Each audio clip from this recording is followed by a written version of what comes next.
Everyone, আজকে আমরা parts of স্পিচের একটা টাইপ নিয়ে আলোচনা করব, যেটা থেকে ভর্তি পরীক্ষা এবং চাকরির পরীক্ষায় কোয়েশ্চেন হয়। তো সাপোজ কোয়েশ্চেনটা এরকম আছে, দে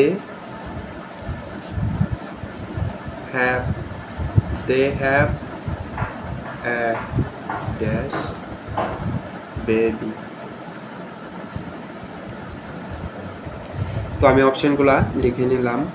তাহলে এখানে বলা হয়েছে they have a baby.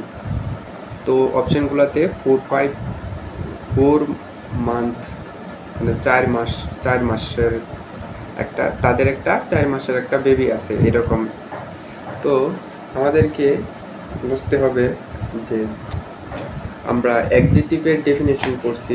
অ্যাডজেক্টিভের definition হচ্ছে যে ওয়ার্ড দ্বারা দোষ গুণ অবস্থার সংখ্যা বোঝায় তাকে আমরা অ্যাডজেক্টিভ বলি। সো এইখানে কিন্তু মেইনলি প্রত্যেকটা অপশনই কিন্তু একটা সংখ্যা, একটা নাম্বার, একটা অ্যাডজেক্টিভ। তার মানে এখানে দুইটা সংখ্যা মিলে অ্যাডজেক্টিভ হয়েছে, মাঝখানে হাইফেন দ্বারা দুইটাকে একত্র করা হয়েছে আর কি। তো এখান থেকে একটা পয়েন্ট আর কি মনে রাখতে হবে যে নর্মালি কি আমরা নাউন এবং প্রনাউনের প্লুরাল ফর্ম সবসময় হয়ে থাকে, অর্থাৎ নাউন প্রনাউনের প্লুরাল ফর্ম হয়, মানে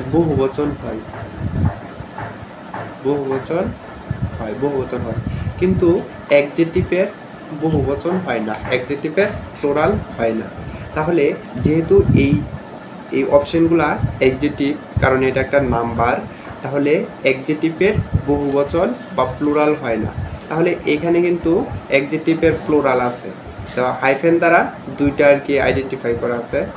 তো এখানে এই অপশনটা হবে না, কেননা এখানে অ্যাডজেক্টিভের প্লুরাল ব্যবহার করা হয়েছে। আর এখানে হাইফেন নাই, কারণ এই স্ট্রাকচারের মধ্যে নর্মালি হাইফেন দ্বারা দুইটা ওয়ার্ডকে আর কি একত্র করা হবে। তো এটাও এখানেও প্লুরাল, আর এখানে হাইফেন নাই, তাই এটা হবে না। আর এখানেও কিন্তু প্লুরাল, এটা হবে না। আর এইখানে এই ওয়ার্ডটার ক্ষেত্রে যদি আমি একটু দেখি, তো এখানে কিন্তু দুইটা ওয়ার্ড আর দুইটাই সংখ্যা 4 মান্থ, আর এখানে যেহেতু প্লুরাল না, তাই প্লুরাল এই সিঙ্গুলার, তাই এটা হবে।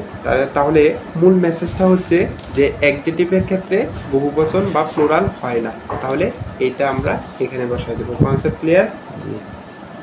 ওকে, তাহলে আরেকটা কোয়েশ্চেন যদি আমি এরকম দেই সেম, তাহলে বোঝা যাবে আসলে কোনটা। ওকে, দ্বিতীয় সেন্টেন্সটা আমি লিখলাম। তৃতীয় সেন্টেন্সটা that student road A 10 page report, মানে স্টুডেন্টটা 10 পেজের একটা রিপোর্ট লিখলো আর কি। সো এখানে কোয়েশ্চেনের মধ্যে এই যে এইটুকু অংশ, এটা পার্টস অফ স্পিচের কোন অংশ? তো আমরা জানি যে ওয়ার্ড দ্বারা নাম্বারকে আইডেন্টিফাই করে সেটা অ্যাডজেক্টিভ। আর এখানে যেহেতু অ্যাডজেক্টিভের প্লুরাল ফর্মও নাই, অ্যাডজেক্টিভের প্লুরাল ফর্ম হয় না, উপরে যেহেতু সেন্টেন্সটার মতো এই 2 নাম্বারটার মতো, তাই এটা অ্যাডজেক্টিভ। বুঝতে পারছো? জি। ওকে, এইরকম আরও টাইপের অনেক কোয়েশ্চেন আছে। তো এই টাইপের কোয়েশ্চেনগুলো যদি তো এই কোয়েশ্চেনটা আসছে কোথায়? এটা ইসলামিক ইউনিভার্সিটিতে আসছে ভর্তি পরীক্ষায়, আর এটা পটুয়াখালীতে আসছে। তো এই টাইপের কনসেপ্টগুলো মেনলি এইভাবেই আমরা সলভ করব। ওকে, থ্যাংকস।